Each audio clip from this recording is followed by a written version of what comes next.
Election day is turning into election week as the counting of votes continues in a number of key battleground states tonight. Breaking Your Vote team coverage live tonight at 5. News Channel 3's Peter Dount leads us off with the very latest on the race for the White House. Peter. John and Karen, right now the race is coming down to the states of Georgia, North Carolina, Nevada, and Pennsylvania. Joe Biden is nearing the 270 electoral votes needed to win, while the Trump campaign is challenging the results in several key states, and just moments ago filed a lawsuit to halt vote counting in Georgia, in addition to other lawsuits filed today in 2 other states.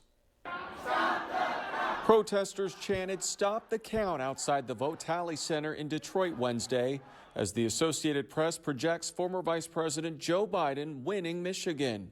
The AP also projects Biden as the presumptive winner in Wisconsin. Now, after a long night of counting, it's clear that we're winning enough states to reach 270 electoral votes needed to win the presidency. In Pennsylvania, more than 1 million mail-in ballots still have to be counted.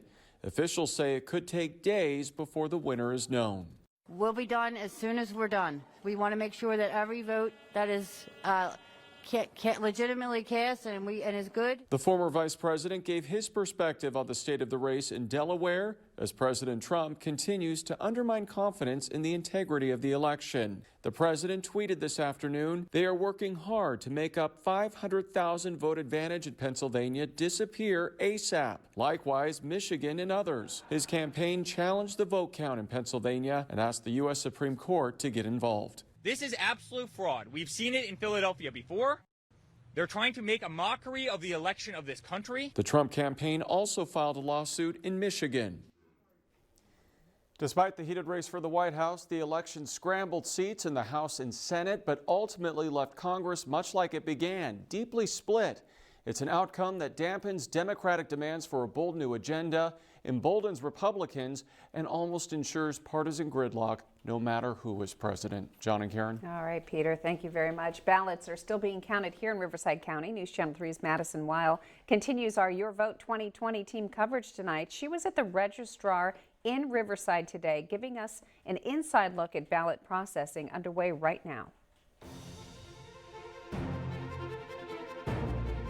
As you can imagine, it's another very busy day here at the registrar. People were here working until 4 a.m. They took a short break and then ballot processing resumed at 8 this morning. And I want to take you into the room where this is happening right now. People are here hard at work. And I say ballot processing instead of counting because if we're going to be really technical, they're not counting ballots right now. Election representatives here on site explained to us today it's all about opening and sorting these uncounted ballots. The sorting, that's what you're looking at right now in this room. The opening process is taking place in a separate area, and the actual counting will resume on Thursday morning. We're still going to be counting ballots almost till the end of the month until we can actually certify this election. The registrar says voter turnout has been impressive. 400,000 mail-in ballots and 25,000 provisional ballots still need to be processed. And then there's also all of the ballots that were postmarked on or before Election Day that could still be delivered in the coming days. And we're seeing that people are finally investing their time casting their ballots. So we're very happy to hear that. Workers here say it's all about streamlining the process, making it efficient and accurate. Please have trust in the system, have trust in the registered voters office, because we're doing everything we can to make sure your vote is counted. The registrar says the next set of updated election numbers will be released on Thursday at 6 p.m. In Riverside, Madison Weil, News Channel 3. Wellside Valley Democrats are holding a Protect the Results car caravan, insisting that every vote be counted. News Channel 3's Jake Ingrassia continues our Your Vote team coverage live at 5 at the Palm Desert Community Center tonight. Jake, you were there 24 hours ago and now you're back. We're stuck in a bit of a holding pattern.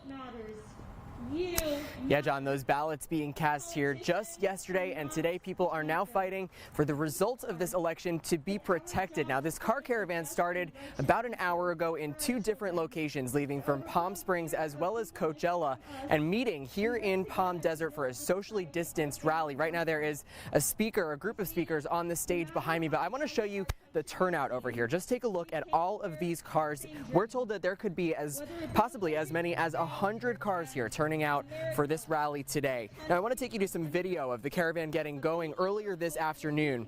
Valley Democratic groups are holding this event today to call for all ballots that were legally cast in the 2020 election nationwide to be counted as the races now tighten up closer than we've seen yet. This comes, of course, as President Trump is threatening legal action in swing states, Pennsylvania and Michigan, as well as now Georgia, calling to halt counting there, while also calling for the opposite, counting to continue and a recount even in Wisconsin. Enough is enough. We feel that everybody, no matter who they voted for, that it's critical that each party wants every vote counted so that there's a free and fair election, and that the president is indeed chosen by everyone who has a voice, because we all need to be heard, and in a democracy, it's our vote that's our voice. We look forward to a time when we can have disagreements and still be part of the greater good together. And we look forward to unifying and finding commonality between all people, because that is really our message.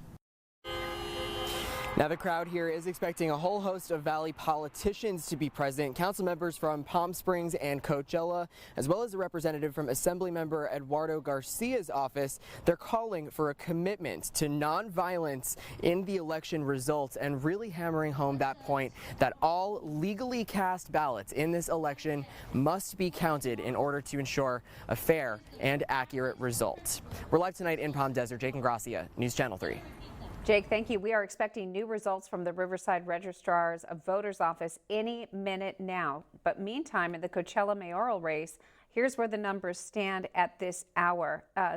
Incumbent Mayor Steven Hernandez is slightly leading in the polls over his challenger Leslie Figueroa, you can see there. And in the race for Coachella City Council, here where the numbers stand as of right now as well.